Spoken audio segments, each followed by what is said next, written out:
I remember the first time I heard the recordings. His voice was calm, measured, like a man recounting a chess game, not the brutal murder of 10 people. That's when I realized the real terror is not the scream of violence, but the silence that precedes it. The voice that doesn't tremble when confessing horror. My name is Dr. Morgan Ellis. I've spent the last 20 years studying the minds of men who commit the unthinkable, but none haunt me like Ed Kemper. Not because he was the worst I've seen, though he ranks near the top, but because in another life he might have been normal, even brilliant. Instead, he became a serial killer. Between 1964 and 1973, Ed Kemper murdered 10 people. His victims ranged from his own grandparents to 6 young women, and finally, his mother and her best friend. The method: strangulation, shooting, dismemberment. But what truly shocked the public wasn't the death toll, it was the chilling clarity with which he described everything. No remorse, no confusion, just detail. He helped police profile serial killers. He read books in prison for the blind. He was articulate, gentle in voice, and eerily intelligent.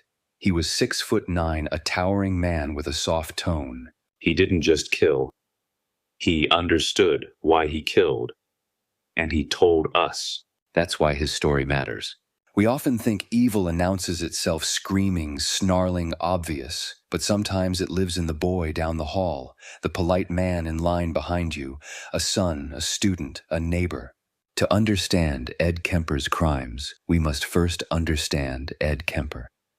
From the beginning. Before the blood.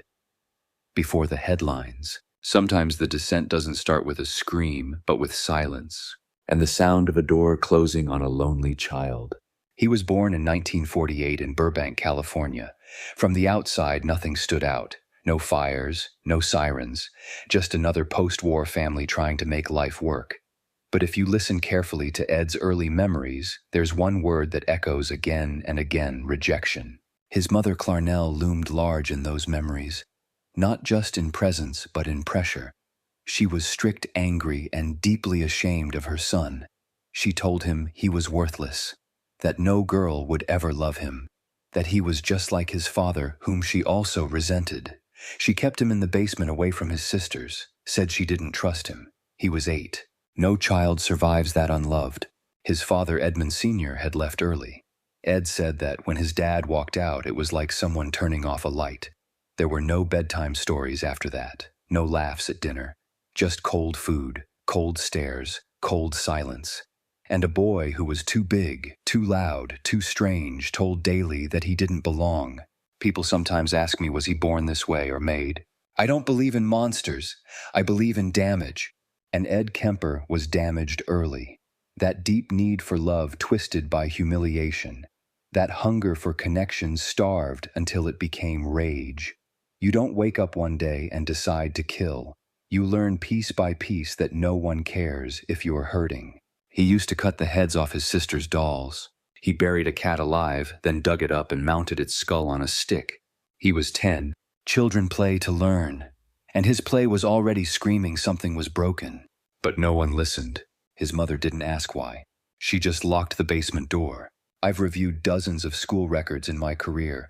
Ed Kemper's stood out for a strange reason. There wasn't much in them.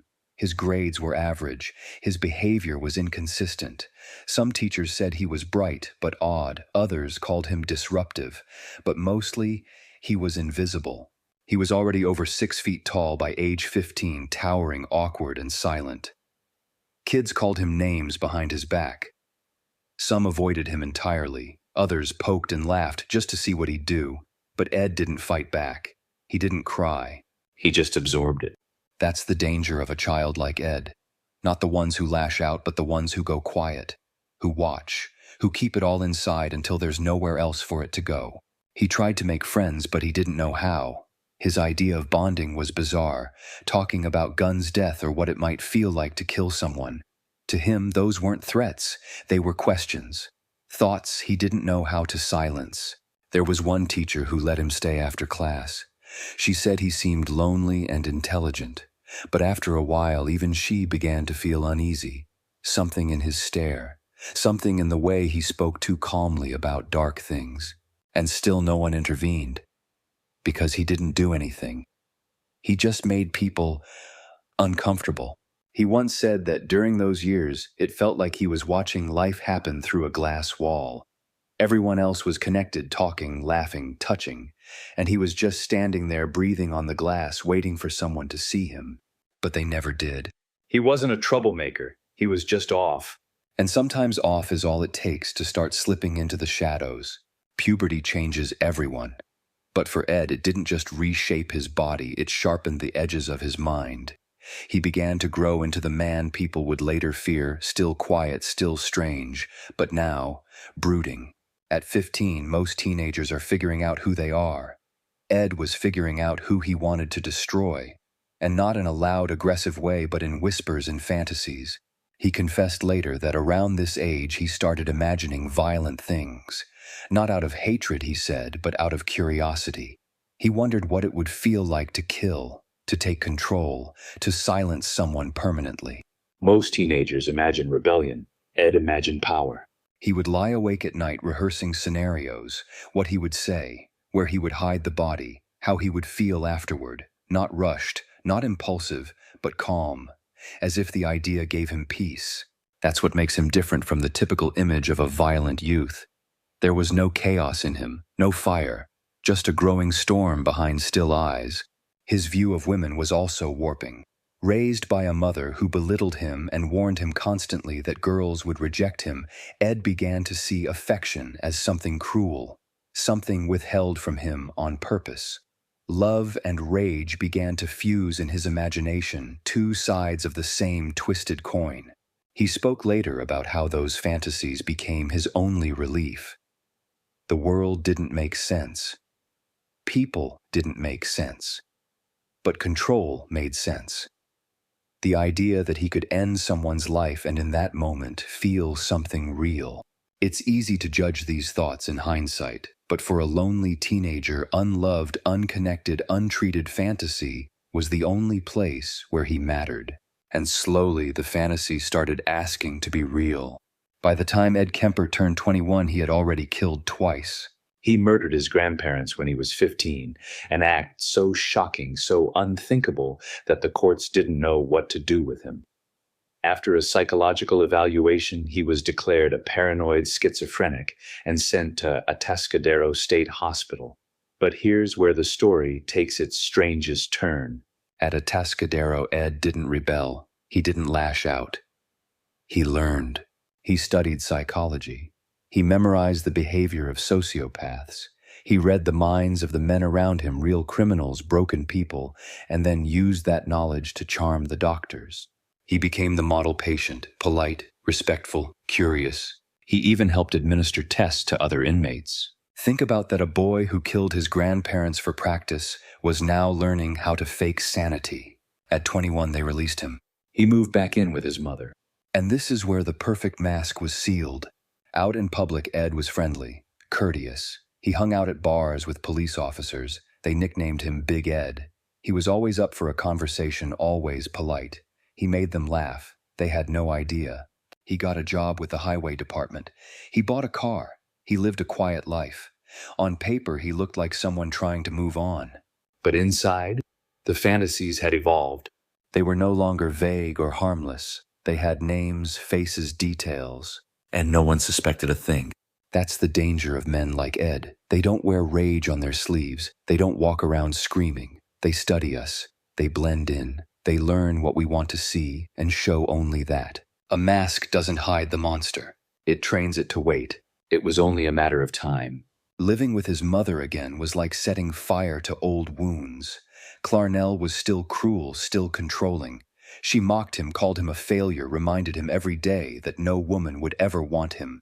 The same messages he grew up with, only now, louder, harsher, more personal. But Ed was no longer a child in the basement. He was a man, a large, intelligent man who had learned how to bottle fury without spilling a drop. And like any container pushed to its limit, all it needed was one crack. He applied to become a state trooper, his dream job.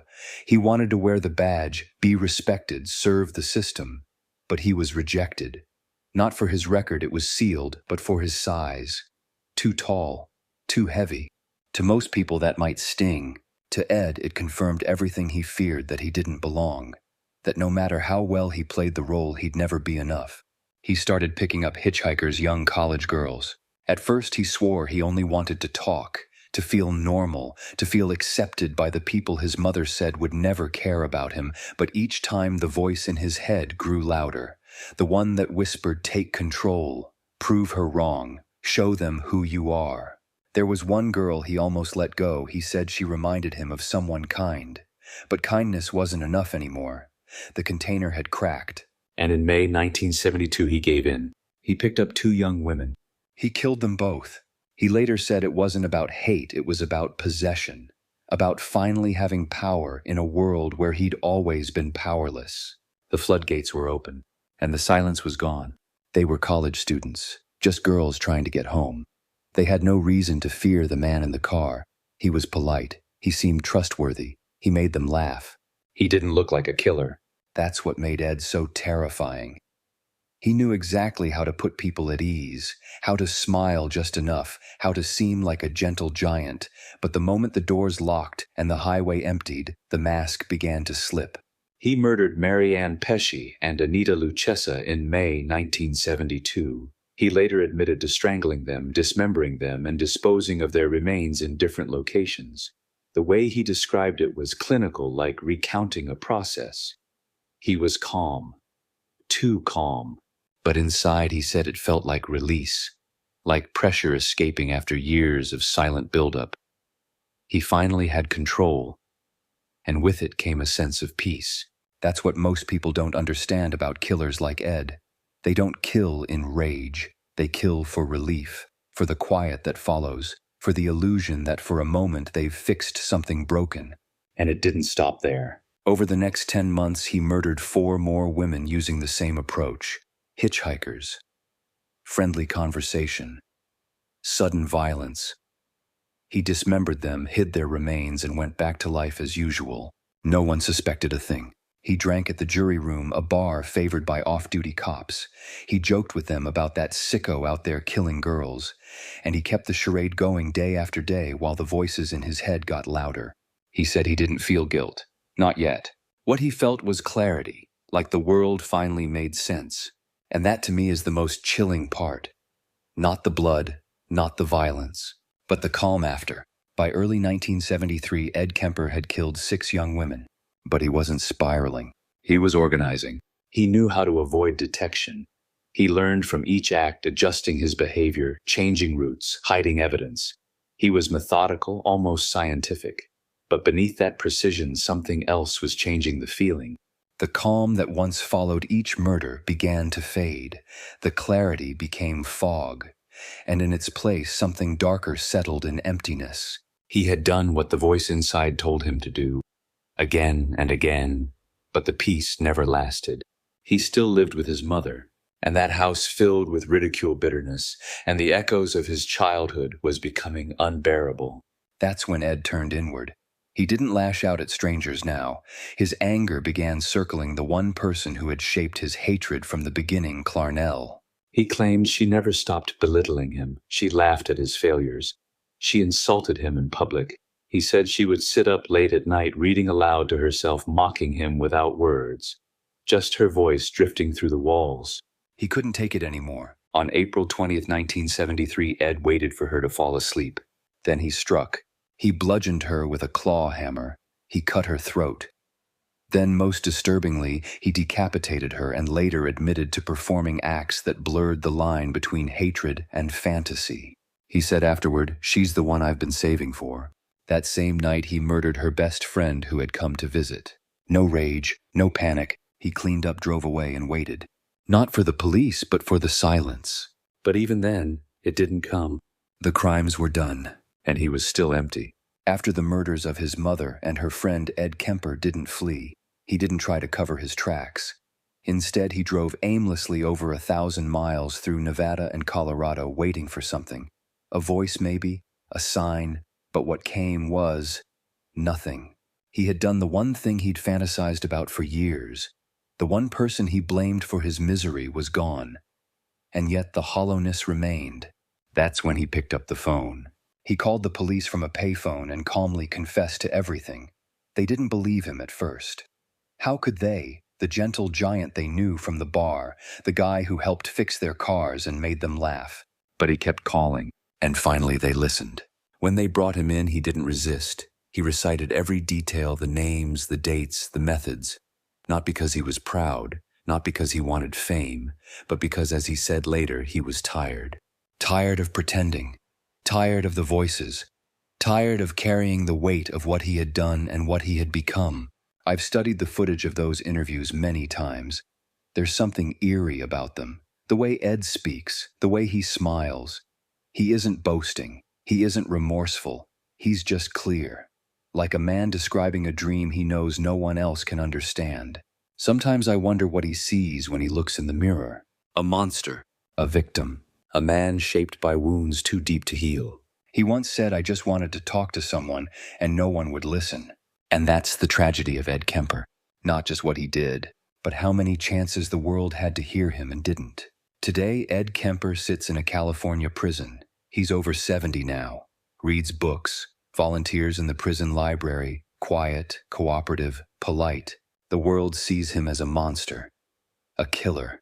A cautionary tale. But I see him as something more dangerous than that.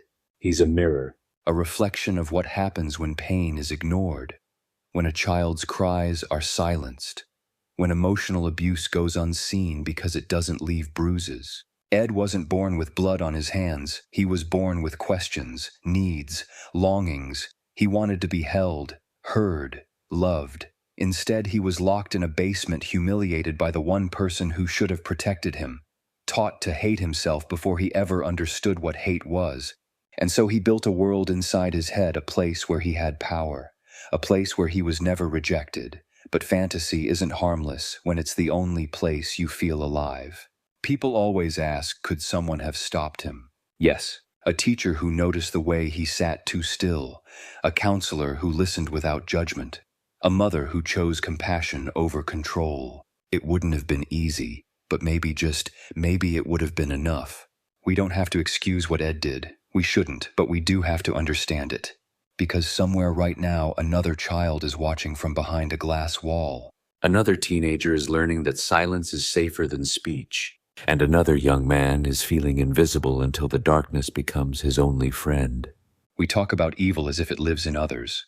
But sometimes evil grows in the cracks we leave behind. And if we really want to stop the next Ed Kemper, we have to stop turning away from the quiet ones.